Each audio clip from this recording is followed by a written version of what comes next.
Benvidos, pasade.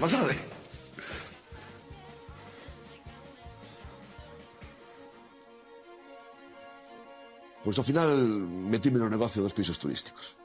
Pero moi mal. Entre as administracións que nos afogan e os presuizos da xente, dan ganas de bichalo todo. É un sector moi castigado, Están os chorimicas que andan todo o día. Ai, es que non hai lo que alquilar porque é todo turístico. Filliños, un poquinho de autocrítica. Igual non che alugan porque eres un hippie de merda. O turismo para esta cidade é unha bendición. Se non fora polos turistas, quen ia mercar as merdalladas esas nas tendas de recordos? Os de aquí, tan gilipollas non somos. E logo están os postos de traballo que damos. Eu para meus pisos teño equipo de recepción, de limpeza, fontanería, seguridade. En realidade, eu chamolle Luís. Luís, pasa, saluda a esta xente.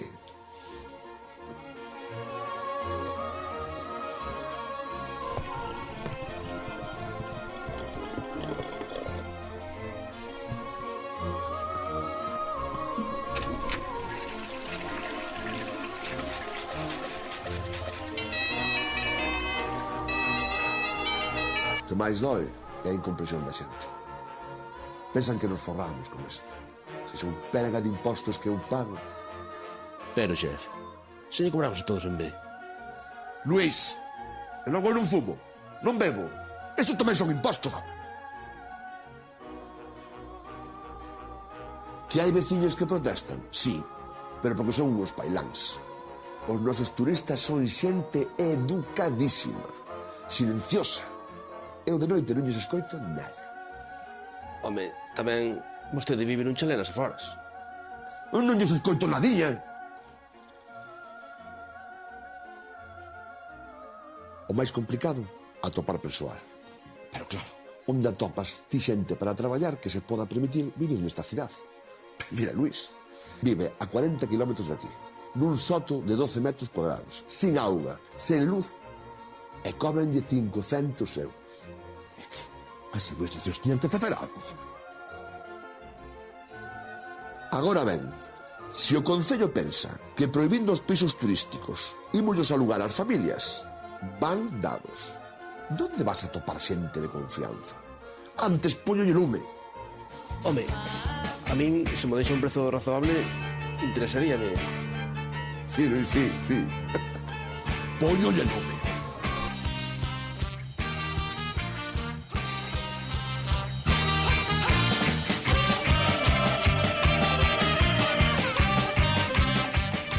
Acabades de escoitar un pequeno sketch da serie de humor dos compañeros de Non Saímos do Lixo sobre os pisos turísticos.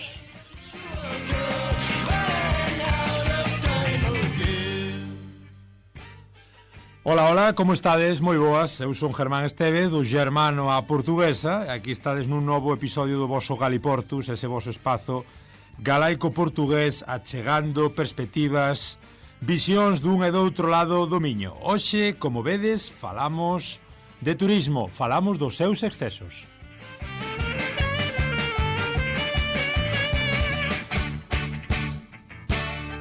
E aquí estamos, como sempre, en Radio Aleino 107.2 con Carlos nos mandos técnicos, nas plataformas cando queirades escoitarnos. E imos xa coa chicha, temos en directo para falarmos, temos varias entrevistas moi interesantes que vos van a encantar, para falar un pouco de como está a situación en certos puntos da nosa querida Eurorrexión, certas áreas que se están vendo afectadas bastante pola turistificación. Vamos xa a Moaña, estamos no Morrazo concretamente, en Nerga xa con Dani Blanco, membro da plataforma de afectados polo turismo do Morrazo. Moi boas, Dani. Moi boas, Germán, que tal? Un placer terte aquí no Galiportus. Xa levábamos tempo que queríamos falar contigo sobre esta cuestión. Agradecemosche moito a túa presenza. Dinos un pouco que esta plataforma de afectados polo turismo do Morrazo, como vos asociastes, como decidistes emprender un pouquiño este movimento? Bueno, pois un pouco naceu a la Safai polo 2021, que vimos o problema que cada vez era máis grave, non? O problema de que a xente non atopaba casa, que de repente había amigos que os botaban da casa para alugar, para facer pisos turísticos, entonces ni siquiera había oferta de aluguer anual, tiñamos que intentar entre todos buscar unha casa para que non se tivera que ir de morrazo. Entonces este problema foi a maiores, empezamos a xuntarnos un grupo de xente de Cangas, logo empezamos a facer charlas, veu xente de Moaña, de Bueu, e decidimos montar a plataforma para visibilizar a problemática que hai no morrazo de que non hai onde vivir. Canta xente máis ou menos nestes 3 anos, canta xente se subiu ao barco? Como vedes que está sendo un pouco a toma de consciencia aí dos veciños do Morrazo, para que nos estea escoitando e non teña moi en mente onde está o Morrazo, digamos que é a península que está enfrente de Vigo? Como é a Vigo, sí. Sí, como é a cuestión, Dani? Pois mira, conteche un pouco. Cando empezamos poucos, pero cada vez foi medrando a plataforma. Agora, pois nas reunións, como sempre, vai flutuando, pero nas charlas que organizamos, pois ten vido 60 persoas, a veces nos juntamos 20, depende da actividade, non? Despois, a maiores, a parte da plataforma, os veciños, hai outros veciños que non están na plataforma, porque son asociacións de veciños locais, que fan as súas protestas pola súa conta tamén. Entonces, nós pensamos que toda a movilización suma. A problemática do morrazo, para resumila así, engloba varios eixos. Un é o da vivenda, que é o que afecta a turistificación, o sea, é o problema da turistificación a nivel global, porque isto pasa en todo o mundo, en realidade é o mesmo, non? O non haber oferta de aluguer, porque se aluga para pisos turísticos, pois os prezos suben e acaba expulsando a xente.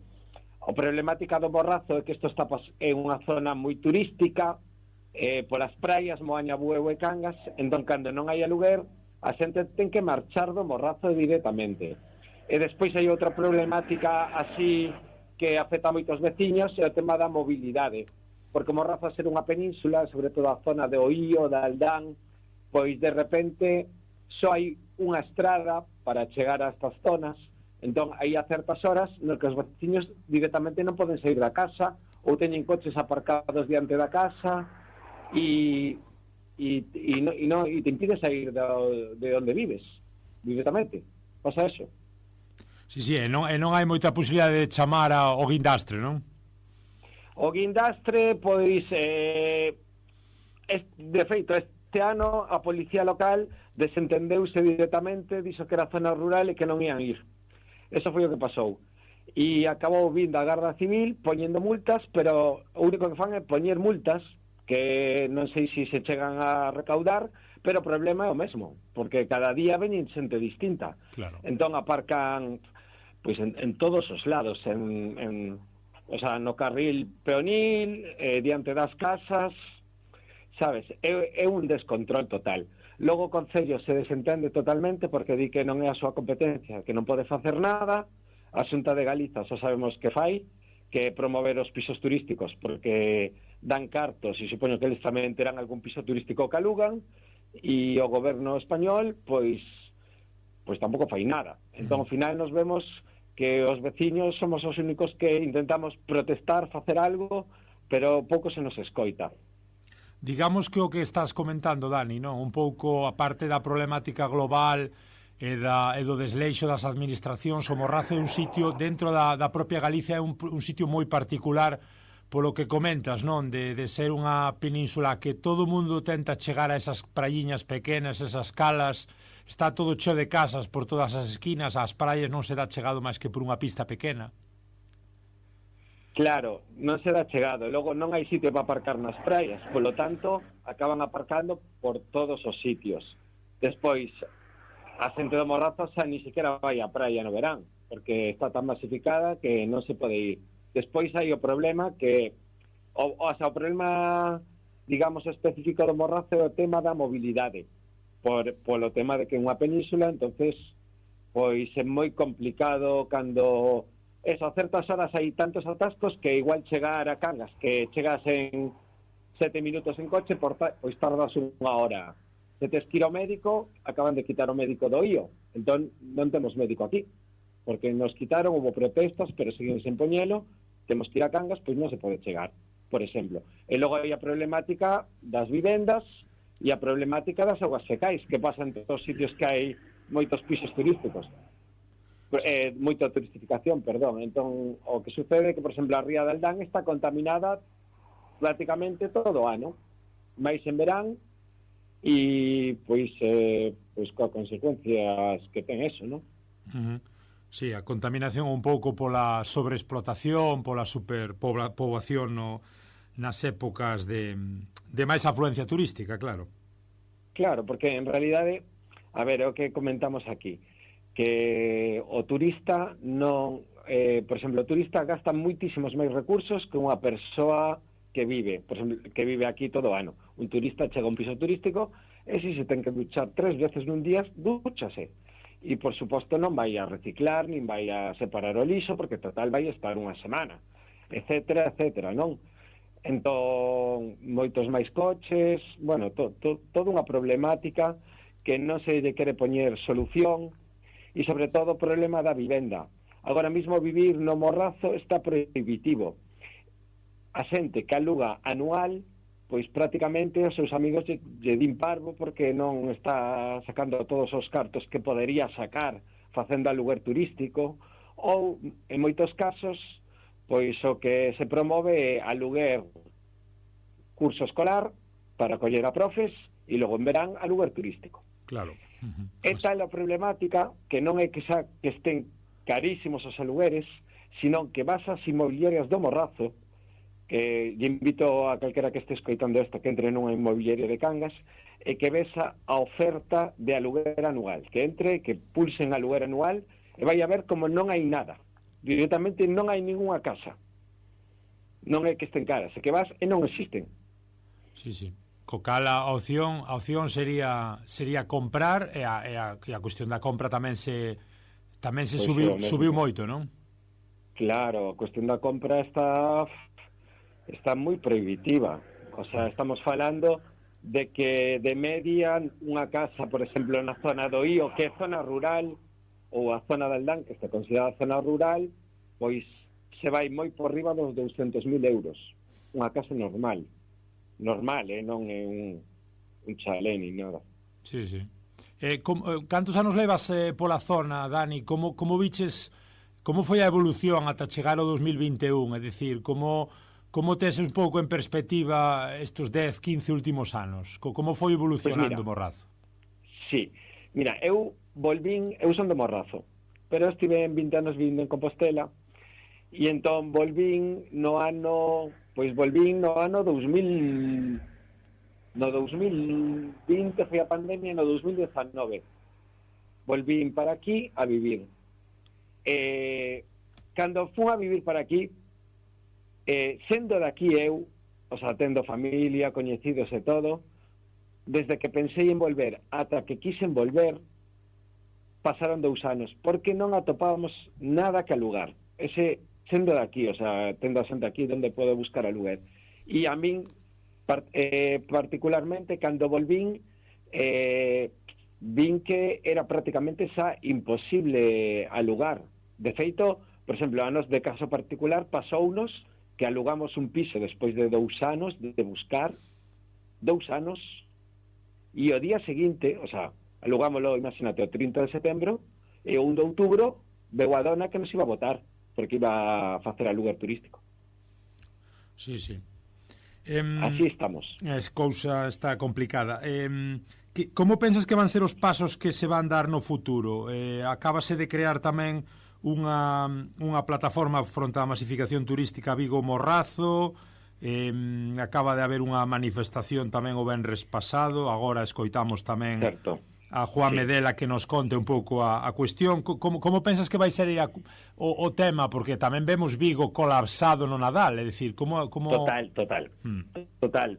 Isto é o que lle digo a xente, isto é unha problemática que afecta bueno, empezou coas zonas turísticas, pero afecta, por suposto, a Vigo e afecta a calquer pobo. Eu creo que prácticamente calquer pobo de Galiza, eu creo que te vas a Monterroso e dinche que subiron os alugueres por culpa do Airbnb. Estamos a ese nivel. Eu creo que a solución, non sei se é solución, pero o camiño que hai que seguir é facer o camiño de montar asociacións e unirse un pouco na liña de cando se montou Galiza non se vende, que había pequenas problemáticas a nivel ecoloxista e as asociacións de distintas zonas pois se foron xuntando entre elas para facer máis forza. Eu creo que o problema é hai que visibilizar isto, facer accións na rúa e seguir movéndose para que os gobernos pois chega un punto que teñan tanta presión, porque se non hai presión popular non van facer nada, eso está moi claro, para que regulen isto. Non pode ser que non haya casas para que viva xente. Nos, de feito, mira, vouche contar unha anécdota. Unha das charlas que fixemos foi convocar unha charla co presidente das asociacións de vivendas turísticas do Morrazo. Veu en esa charla, el mesmo, atención, presumiu de que tiña 4 hipotecas nas casas nas que facía aluguer turístico e invitou a toda a xente a facer o mesmo, porque senón era ser medio parvo non facer eso, porque podía sacar moitos cartos e había que aproveitar o tirón. Eso dixo o mesmo presidente. E que prácticamente non se pagaba impostos, entonces que era moi fácil facelo. Subirse ao carro un pouco, non?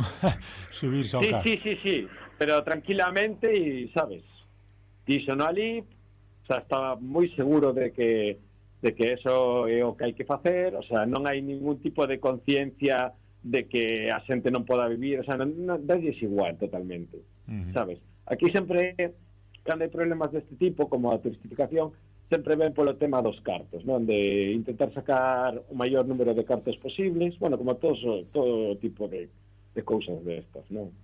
Como as guerras, como todo, é polos cartos, como sacar cartos. Sí.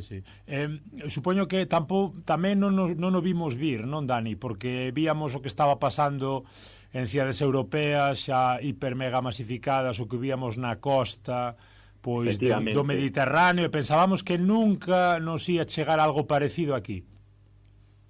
Moi boa pregunta, Germán, porque mira, eu penso que o problema da turistificación, eu vivindo en Compostela, vale? En Compostela. E o problema da turistificación, sabes cal é? Que a xente non se moviliza porque non o ve vir.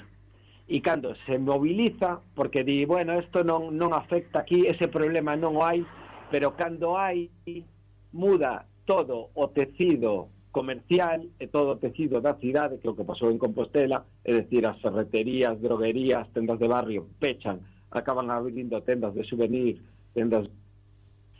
E despois, cando o problema xa está posto, é moi difícil volver atrás, porque de repente todas esas tendas fan unha especie de lobby e fan presión e din que si quitan o turismo, que eles lle quitan o seu posto de traballo, que van a perder cartos, o que non din é que por culpa da turistificación, onde estaban eles, antes había outras tendas que tiveron que pechar.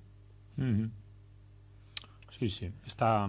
E despois tamén hai outro problema, por exemplo, no Morrazo, prácticamente todas as actividades culturais que se fan organizan nas asociacións. O sea, non digo todas, pero o 95%. Desde o Festival de Jazz, o Festival de Teatro de Cangas, etc. Se non hai veciños vivindo, non hai asociacións. Se non hai asociacións, morre o pobo, non vai haber actividades culturais. Eso é así. Si, o que queda un pouco é decorado, é parque temático, non? Exactamente, o que pasa na zona bella de Compostela, que é un parque temático de peregrinos. E a última, Dani, estades contentos un pouco ca resposta? Comentabas desas reunións con esas 60, 70 persoas, é dicir, sempre se falou de que o Morrazo na Galiza que sempre era un sitio pois bravo, reivindicativo, con xente moi firme, a pesar de todos os problemas e todos os rentismos estes e as especulacións, crees que o Morrazo é un sitio no que a loita é especial ou non? A ver, a loita en toda Galiza baixou moito, no Morrazo tamén. O sea, as loitas que hai agora non son as que había nos 80 ou nos 70, non? O Morrazo, vexo que tamén pasou iso, tamén, por outro lado, vexo positivo que cando se montou a asociación, pois foi casi dos primeiros sitios que pasou de Galiza, e sí que notamos, ao principio de todo, cando montamos a asociación, que hubo moito balbordo en Cangas porque había moita xente indignadísima como podíamos montar unha asociación en contra do turismo se o turismo dá cartos, que esa outra mentira que intentamos desmontar, o tema de o turismo dá cartos, non? Entonces había moita xente que era como ahora que queren que non haya turistas, pero estes de que van, había como hubo moito, bueno, xeramos debate que é un pouco que queríamos, pero a mentira que hai que desmontar é o de turismo da cartos. O turismo non dá cartos. O turismo dá cartos a 4. E o resto nos sae máis caro vivir nunha zona turística. A min o turismo quítame cartos. Gracias ao turismo, pois pago máis de aluguer, o súper está máis caro, etcétera, etcétera, etcétera. Entón, a min o turismo non me dá cartos. A min o turismo quítame cartos como a maioría da xente. Entón, eso é o que a xente ten que ver. Moi ben, pois Dani Blanco, fantástico terte aquí no Galiportus, membro da plataforma de afectados polo turismo do Morrazo. Moita forza na vosa loita e vamos vendo como se desenvolve a cousa. Esperemos que ir a mellor, non queda outra. Bueno, aí seguimos, Germán. Obrigado a ti pola entrevista e hai que seguir na loita porque é o único camiño que hai. Un placer, claro que sí. Ata a próxima, Dani. Veña, ata outra, apertas. Chao.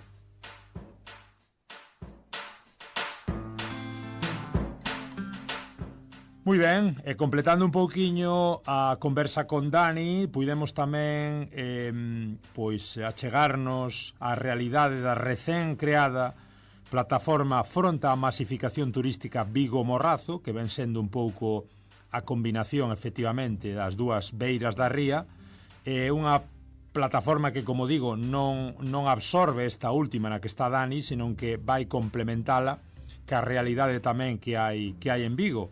Vigo, que xa sabedes que é unha cidade que casualmente nestas datas está hipermasificada por cuestión do turismo natalicio. Escoitamos xa o que nos conta Juan Medela, que é o voceiro desta plataforma, que foi quen de estar na manifestación, a primeira manifestación que se convocou en Urzaiz, en Vigo, o pasado día 13 de decembro. Escoitamos a Juan. Contoche un pouco sobre a mobilización do pasado venres, que foi a primeira acción que fixemos despois da presentación pública da plataforma fronte á masificación turística Vigo ao Morrazo. Nela quixemos visibilizar os impactos que ten este modelo insostible nos diferentes ámbitos da vida da veciñanza. Falamos do aumento desmedido das vivendas de uso turístico, que reduce a oferta e aumenta o prezo do alugueiro, ademais de contribuir a expulsar a veciñanza dos barrios.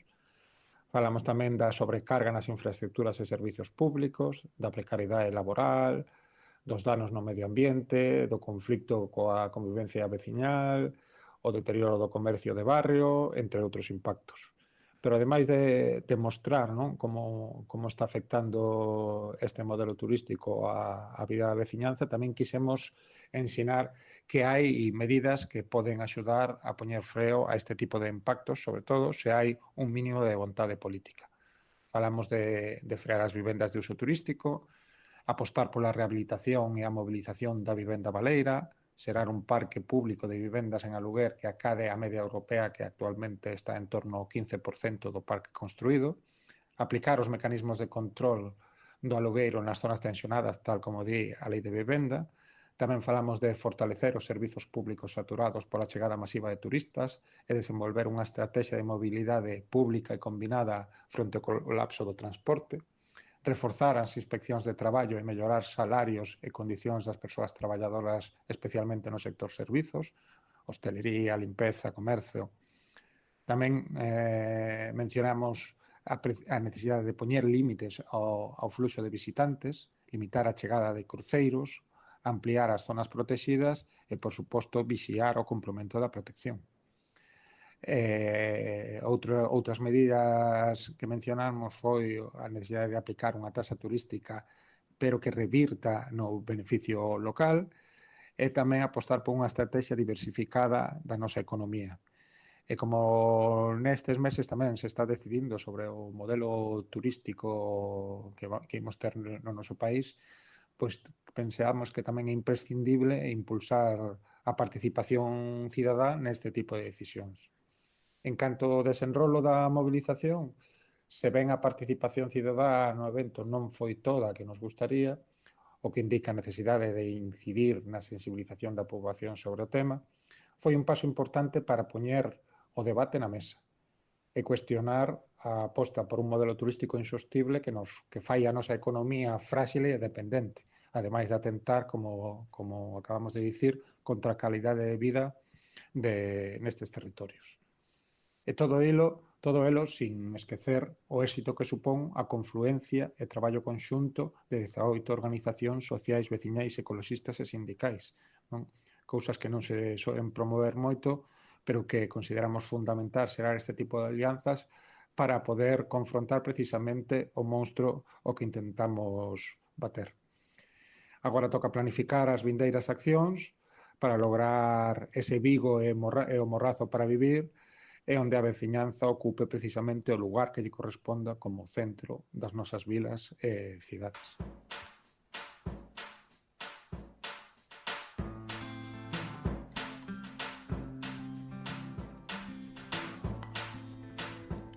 Moi ben, pois despois de estarmos polo Morrazo falando con Dani Blanco e escoitando tamén a Juan Medela aí nas plataformas fronte á masificación turística e afectados do turismo de Vigo e do Morrazo, vamos até Compostela, ata a capital.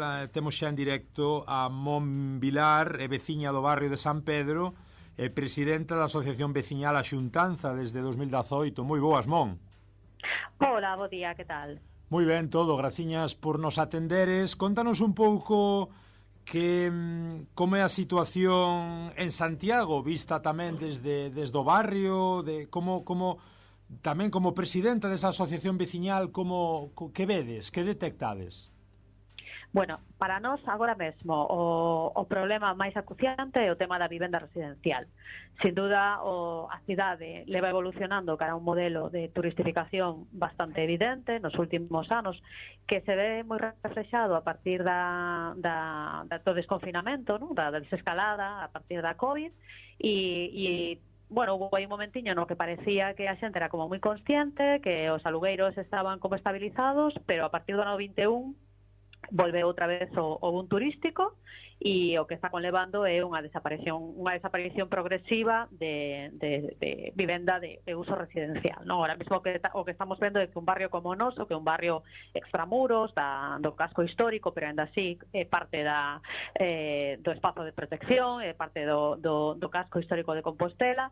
Bueno, pois é un barrio que ten ao redor de 10.000 habitantes e nos últimos anos estamos vendo perda de poboación no barrio derivada de o incremento nos alugueiros residenciais e a perda de vivenda residencial. Espera que me vou a mover porque supoño que estaredes escoitando aquí un ruido maravilloso. Joder.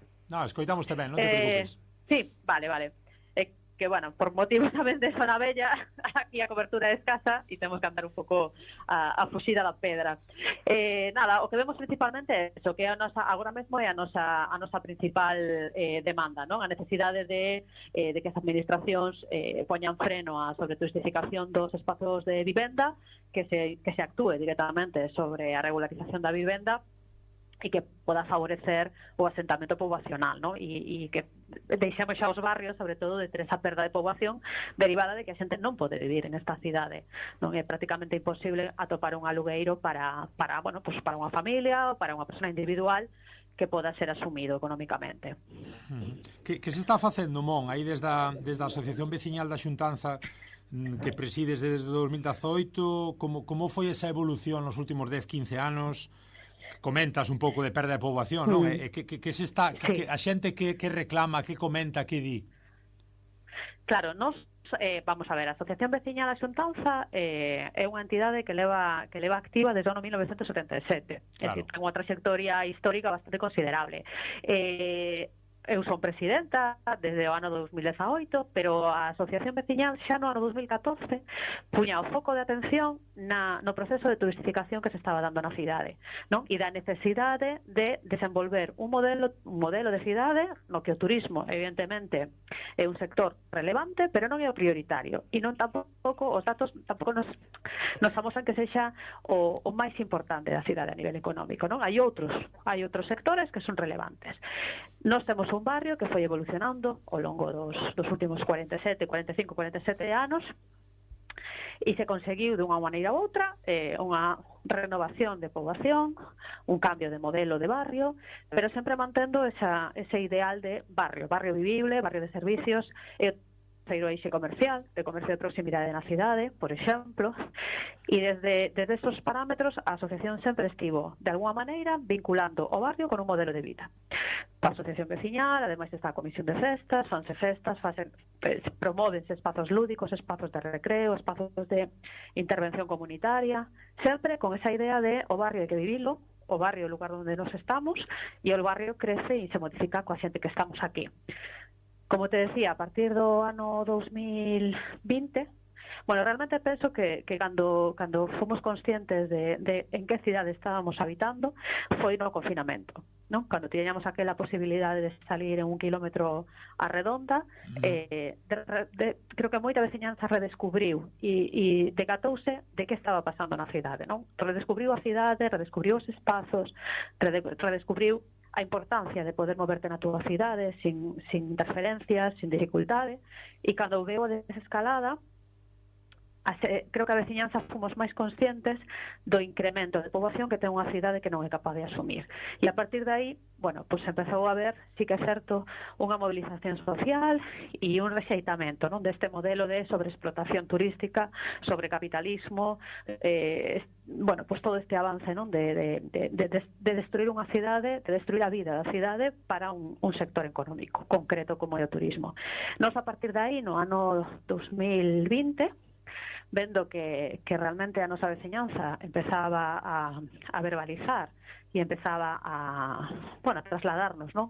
As queixas de que era unha cidade e que era un barrio no que sempre se vivía máis ou menos razonablemente, pois sobre todo o tema de ser entrada do camiño, bueno, pois que estaba empezando a provocar conflictividade social, non? Molestia, ruidos, lixo, suciedade, incomodidades e demais. No este ano decidimos poñer en marcha un decálogo de boas prácticas dirixido en este caso concreto a xente que fai o camiño, que entra na cidade polo noso barrio, no que facíamos unha serie de recomendacións vinculadas coa convivencia, non? Entendemos que somos unha cidade histórica, entendemos que o turismo e a peregrinaxe forman parte da nosa identidade como cidade, pero que a cidade realmente facémola as persoas que vivimos nela, construímola e mantémola.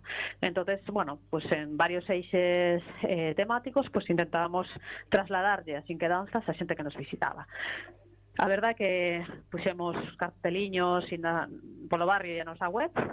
Pensábamos que era unha idea, bueno, pues que como asociación veciñal de un barrio non temos máis capacitación ni máis posibilidades de facer que algo así, algo puntual, algo de barrio.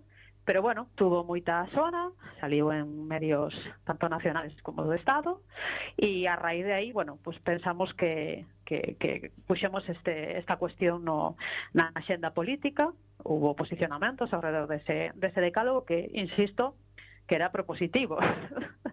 Pero bueno, hubo quen o entendeu por outros lados e se fixo moito traballo de promoción indirecta que non contábamos con que, bueno, pues que pasara un pouco máis das nosas fronteiras de cidade, e a partir de aí pues abriuse un debate, non? Abriuse un debate sobre todo no noso barrio, que empezou co tema do concepto de turismo, de turistificación, pero foi avanzando hasta ver, pues, na base de todo este proceso de transformación cal era a verdadeira problemática, non? E descubrimos que a verdadeira problemática é a vivenda.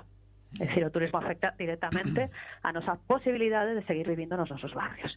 Con esa seguimos, bueno, pues facendo faladoiros, encontros, participamos en todas as mesas as que nos convidan, todos esos espacios nos que nos convidan para conversar e para intentar lanzar esa mensaxe de que hai outras formas de facer barrio, que hai outras formas de facer cidade e que nos confiamos en que a posibilidade de dispoñer de vivendas pues nos permite manter os barrios vivos. Comentas evidentemente toda a cuestión da vivenda. Por exemplo, canto podía custar un aluguer medio hai 5 e 10 anos en San Pedro e canto custa agora? Mira, hai 10 anos, San Pedro hubo un momento, eu cheguei a San Pedro no ano 97, cheguei a Compostela no ano 96, pero fun a vivir a San Pedro no ano 97-98.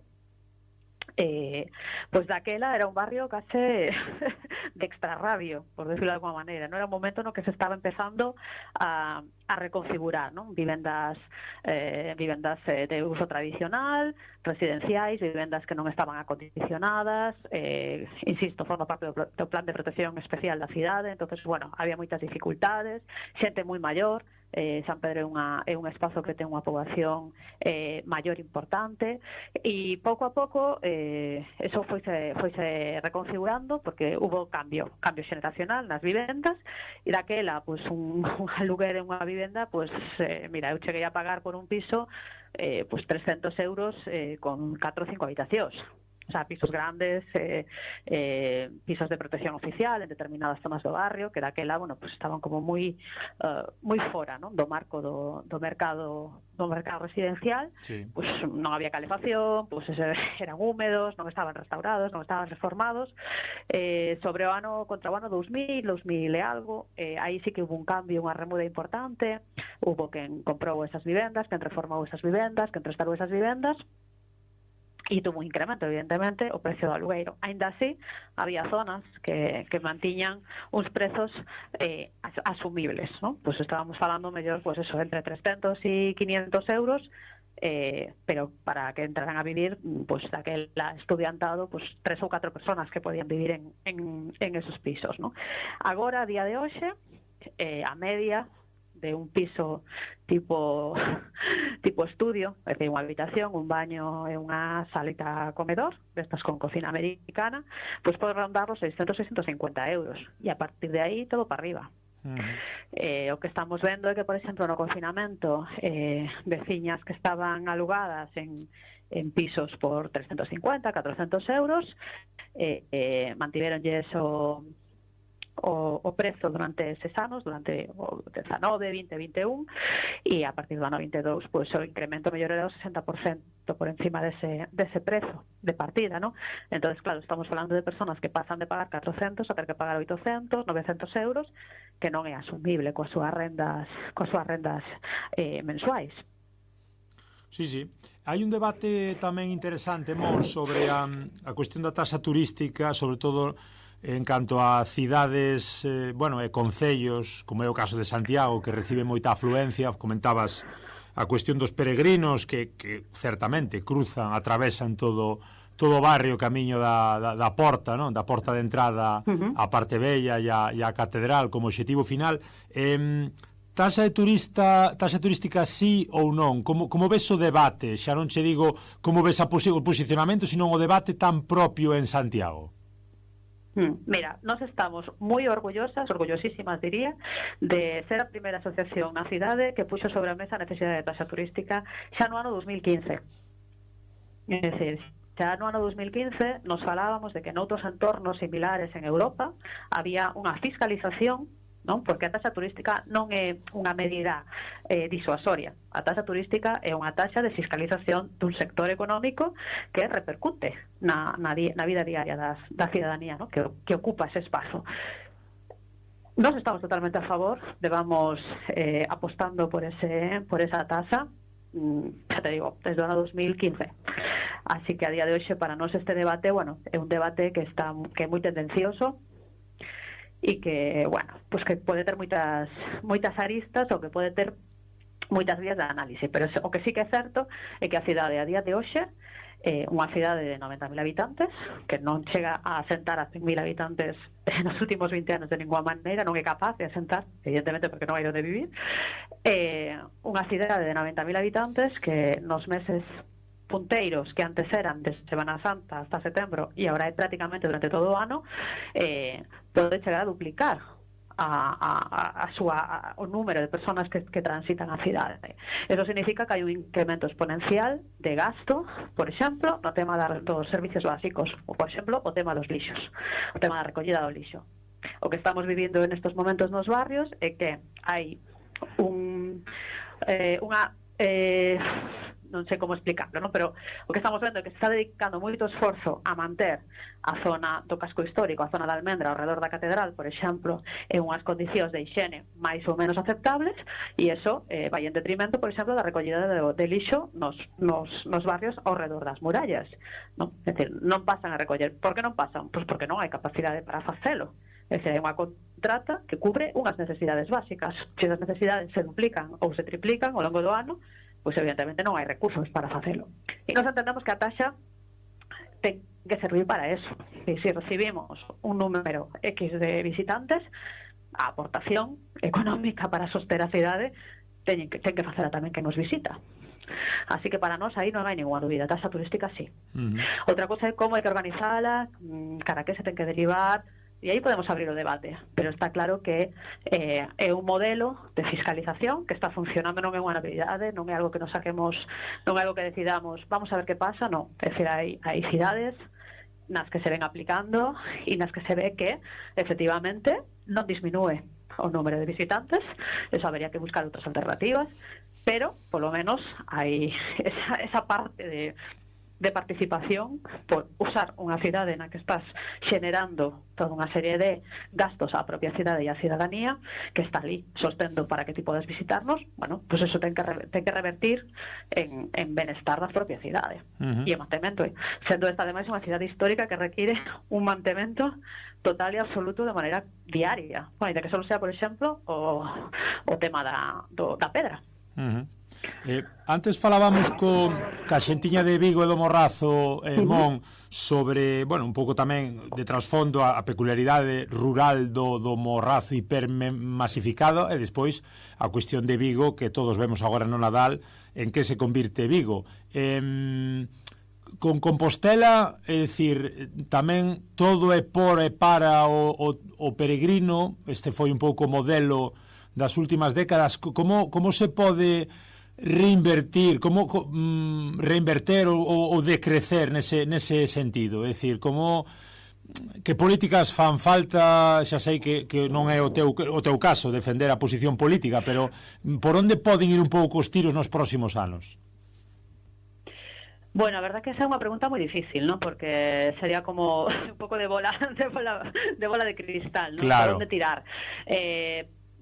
Non sempre plantexamos a necesidade, polo menos en clave cidade, ¿no? Que é un pouco onde temos maior inxerencia, porque vivimos en esta cidade, somos unha asociación e temos a capacidade de xenerar debate, ¿no? Nos entendemos que hai que frenar, que hai que deseñar un modelo de cidade, que hai que priorizar o tema da regulación da vivenda, sí ou sí, porque senón a cidade vai acabar sendo un parque turístico, no que, bueno, a día de hoxe non recordo exactamente o dato, pero por exemplo, na zona bella de Santiago, o número de viviendas residenciales, o número de personas que viven na zona bella é escasísima. Creo que anda rondando os 3.000, 4.000 personas, ¿no? Nunha cidade na que hubo momentos nos que viviron 12.000. É dicir, é un verdadeiro escándalo a perda é dicir, é vivenda abandonada ou exclusivamente para uso turístico.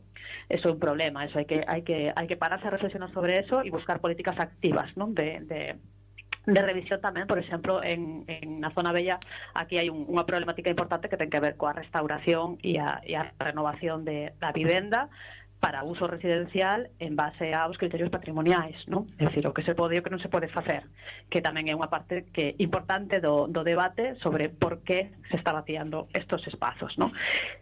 Que facer? Bueno, primeiro sería para min a clave aí é que se non hai interese político non hai decrecemento, ¿no?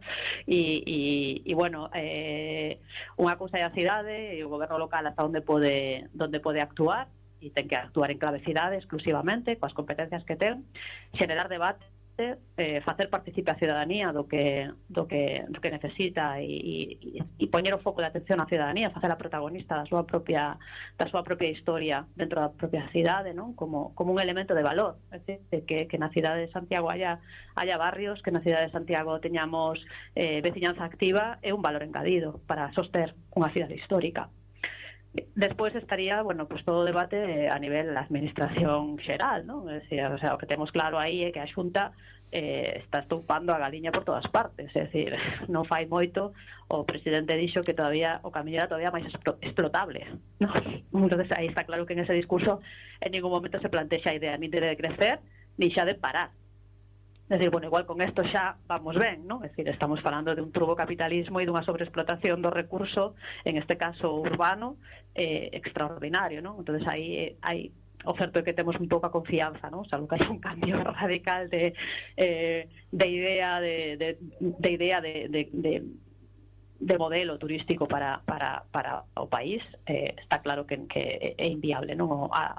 O decrecemento.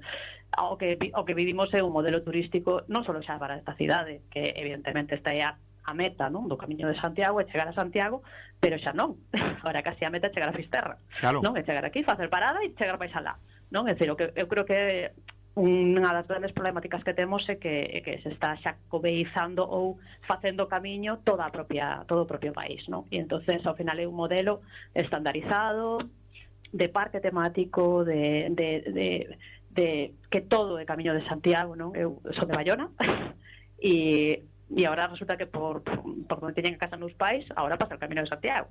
Cando, non? E hai todas as implicacións que eso ten na cotidianidade, é dicir, teñen que cambiar un tellado que hasta ahora podían poñer a tella que tiñan, pero ahora como son Camiño de Santiago, pues teñen que poñer unha tella específica, non? Eso evidentemente dificulta moito a vida cotiá, non? Das persoas que estamos facendo a cidade, porque o camiño final, Camiño de Santiago é un produto cultural, que pode ser un produto económico tamén, sobreexplotado, que se está estendendo, non? Como, se está estendendo por todo o país, sin ningún sentido ni ninguna lógica, se está perdendo incluso a súa propia identidade, non? Para ser eso, un produto económico puro e duro. Entonces, non sei, a min gustaríame como idea, sería, pues que de repente paráramos en seco, pensáramos e reflexionáramos, e todos esos recursos que se destinan a facer de Galicia un camiño, ¿no? Al buen camino, pois se dedicarán realmente a soster e a manter a poboación que vivimos aquí. Pero eso é a utopía, ¿no? Na que temos que creer, ainda que vivamos unha distopía permanente, ¿no? de camiñantes por este país. Pois nada máis, Mon Vilar, veciña do barrio de San Pedro e presidenta da Asociación Veciñal A Xuntanza, graciñas polo teu tempo e por esta pequena utopía realidade de conversa que disfrutamos moito. Graciñas. Moitas grazas a vos por contar con nos para isto. Que vaya ben, hasta logo. Hasta logo, grazas.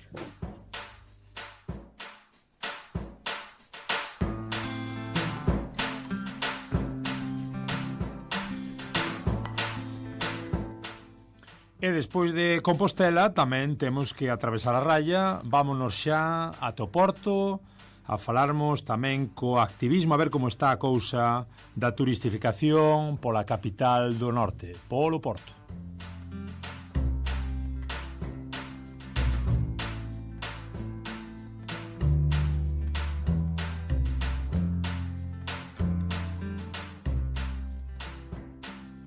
Moi ben, o dito é feito, estamos xa con Raquel Ferreira, a portavoz do núcleo do Porto, do movemento Porta a Porta. Bon día, boas, Raquel.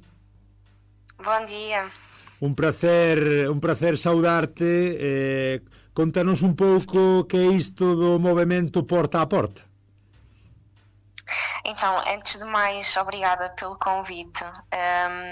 Então, o movimento Porta a Porta é um movimento cívico pelo direito à habitação que surgiu precisamente da necessidade de arranjar soluções para a dificuldade no acesso à habitação. É um movimento com expressão a nível nacional. Eu faço parte do núcleo do Porto e, juntamente com outros coletivos, temos colocado este tema da habitação na ordem do dia.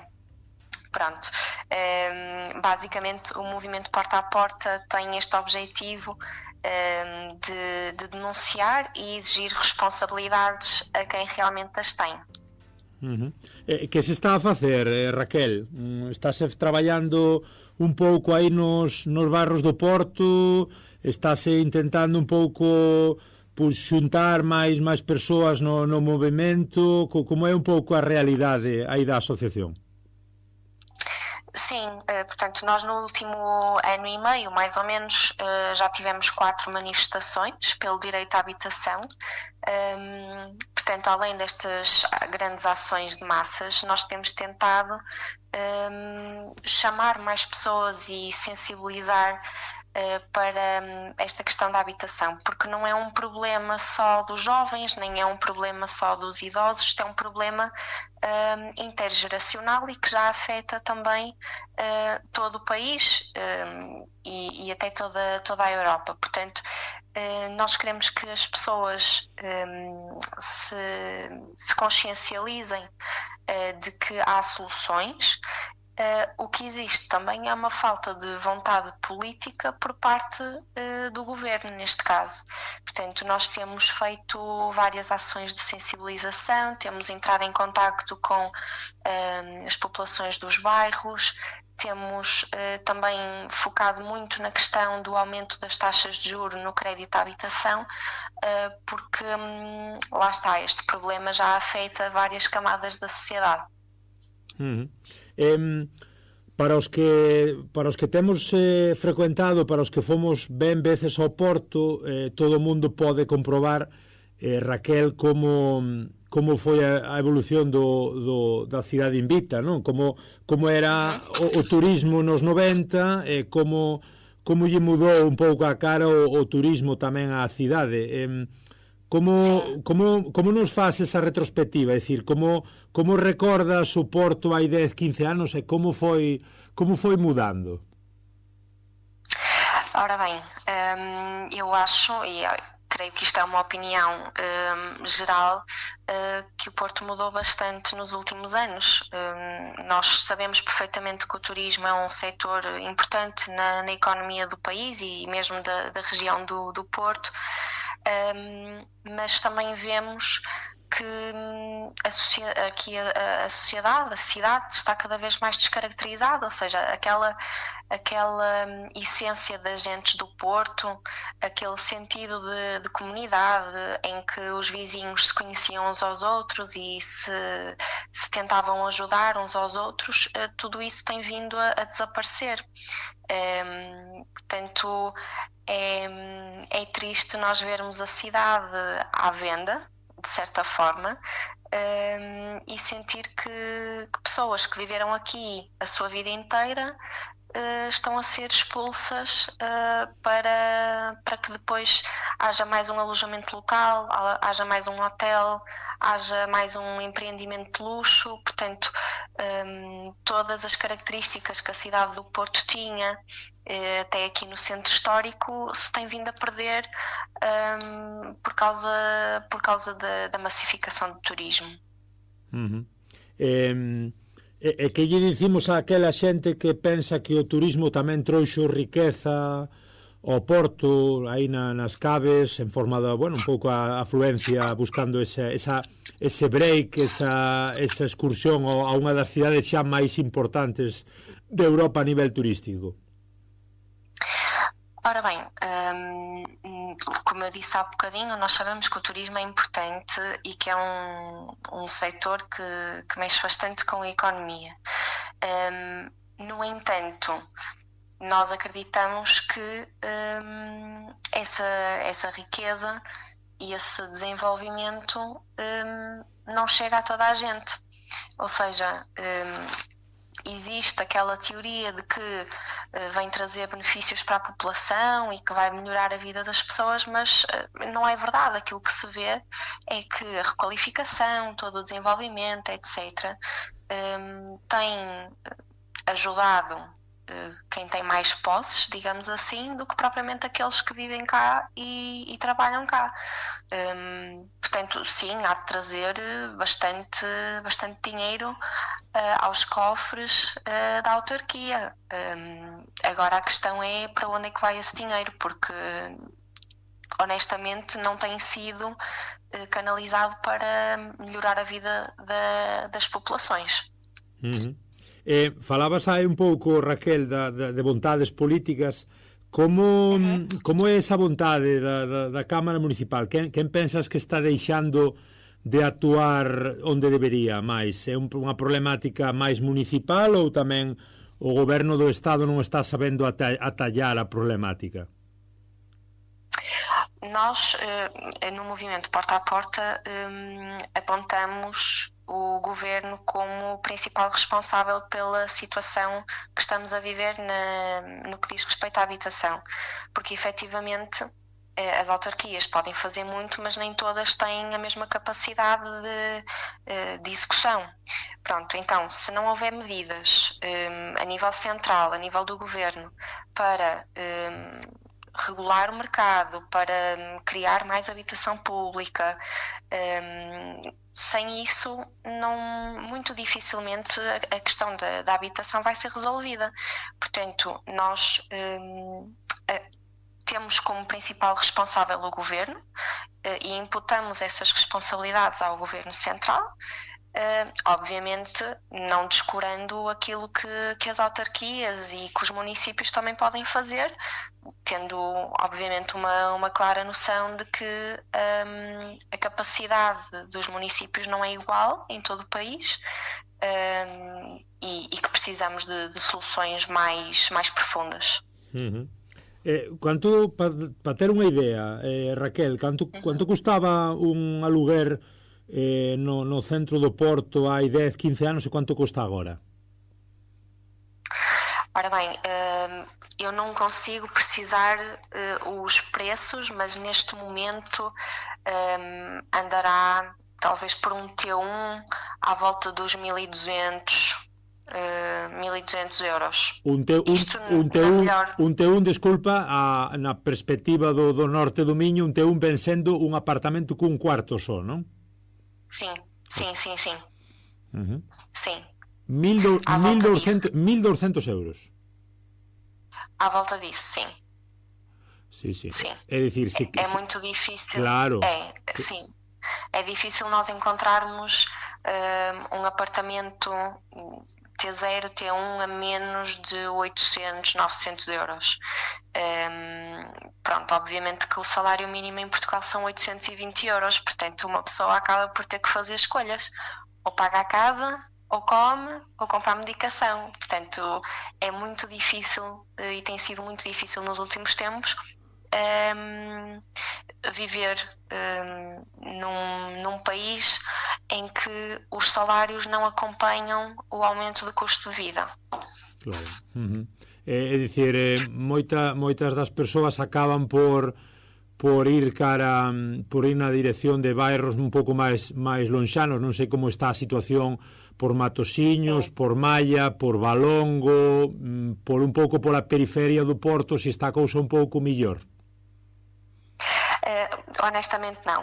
Matosinhos e Gaia são, juntamente com o Porto, os concelhos com os preços mais caros.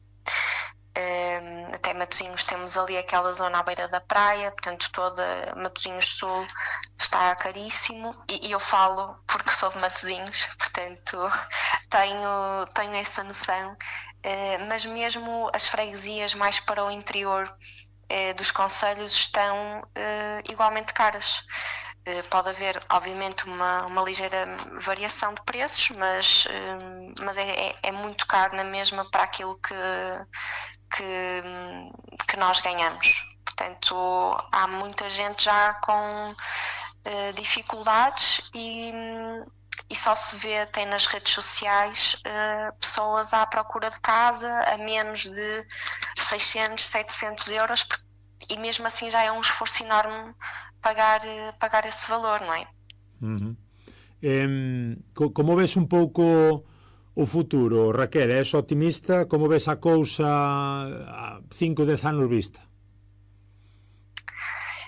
Ora bem, a minha perspectiva é otimista no sentido em que eu acredito que a luta pelo direito à habitação chegará a bom porto. No entanto, é necessário que as pessoas se mobilizem nesse sentido, que haja uma pressão popular em relação ao governo e que existam alterações profundas na política do próprio governo. Portanto, com o governo atual e mesmo os anteriores, já governos do PS, do Partido Socialista neste caso, a situação não melhorou. Aquilo que nós vemos neste momento, tendo em conta tudo aquilo que tem sido apresentado, é que num futuro próximo as coisas não irão melhorar. Portanto, é necessário que haja uma alteração de políticas, que haja mobilização das pessoas, porque eu creio que muita gente ainda não tem noção que a habitação é um direito constitucional, é um direito humano, e que, não sendo cumprido, afeta todas as áreas da nossa vida. Portanto, é muito importante que as populações se mobilizem neste sentido de exigir aquilo que é um direito. Comentas un pouco a acción política, non? O PS, digamos, os socialistas e o PSD, que está agora no goberno con Luis Montenegro, digamos que un pouco máis á dereita, ningún nin outro partido foi quen de traballar en propostas positivas para esta cuestión, non?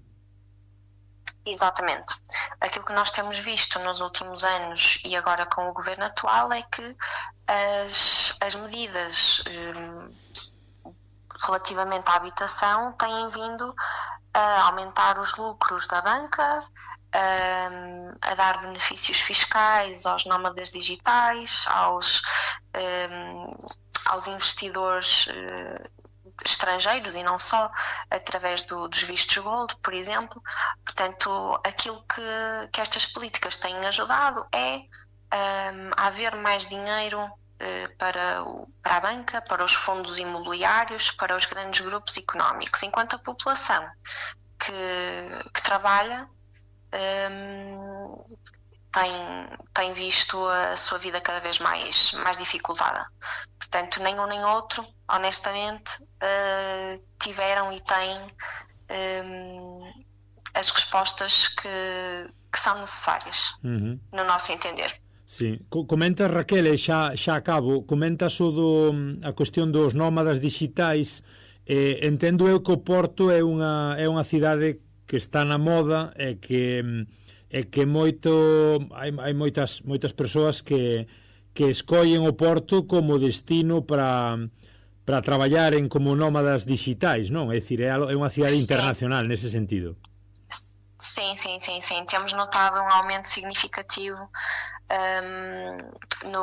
nas pessoas que escolhem o Porto para trabalhar. E normalmente essas pessoas têm rendimentos mais altos, portanto a capacidade e o poder de compra é totalmente diferente.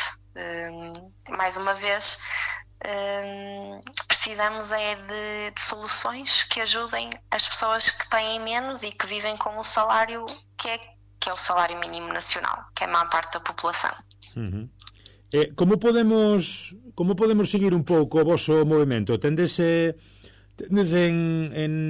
nas redes, tendes algún contacto por aí do porta a porta, ou hai, quero dicir, como chegamos un pouco desde o lado galego ao porta a porta e outros movimentos a favor da habitación, como dicides vos, da vivenda e un pouco en contra do turismo masificado? Como chegamos a vos?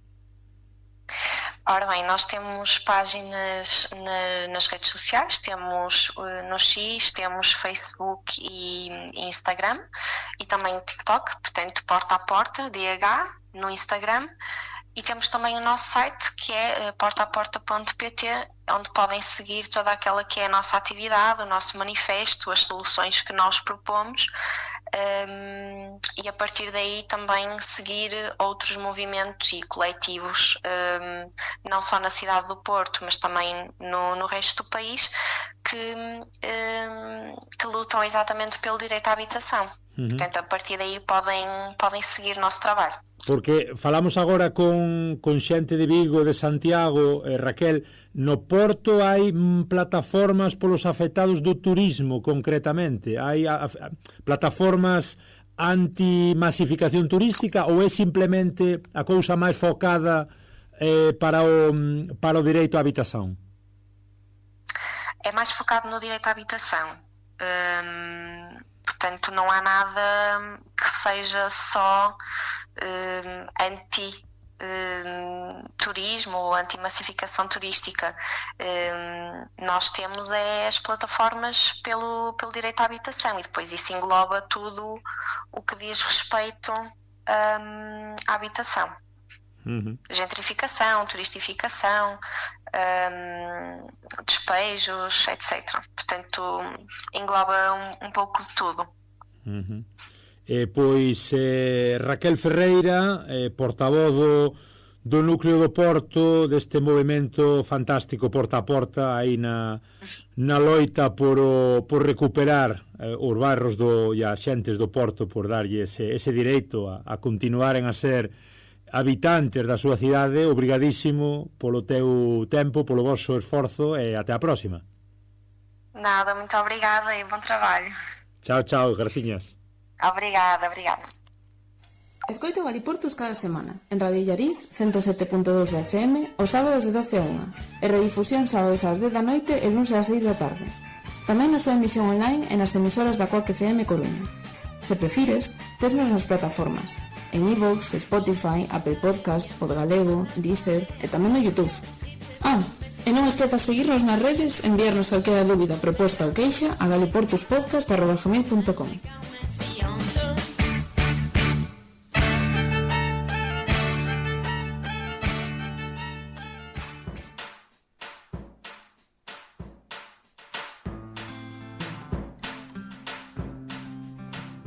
Pois fantástico programa que creo que nos quedou falando de turismo, de excesos do turismo, de masificación, de turistificación e de dereito á vivenda. Xa sabedes, este direito que do lado sur de Miño chaman ya o direito á habitación.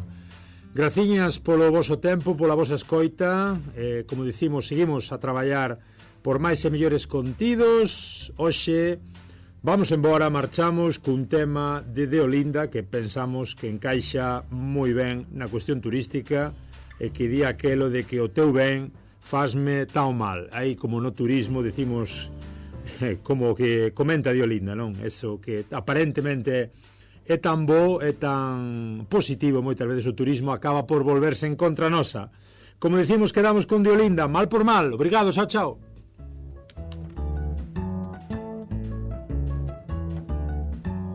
Já sou quem tu queres que eu seja. Tenho emprego e uma vida normal. Mas quando acordo e não sei quem eu sou, quem me tornei, eu começo a bater mal. O teu bem faz-me tão mal.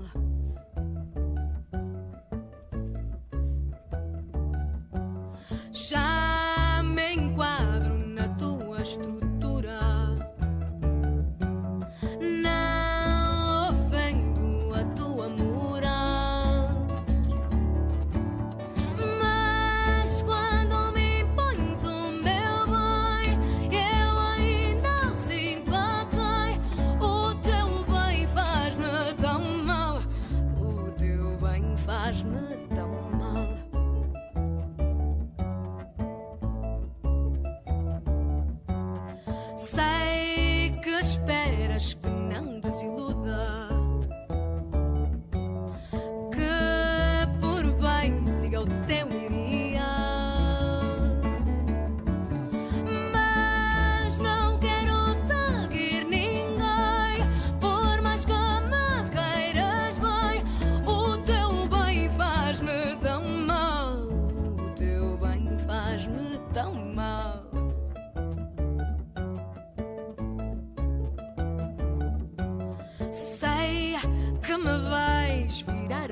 avesso. Se eu te disser foi em mim que apostei, não, não é nada que me errou, mesmo que me faças mal. Do avesso eu te direi, o teu mal faz-me tão bem.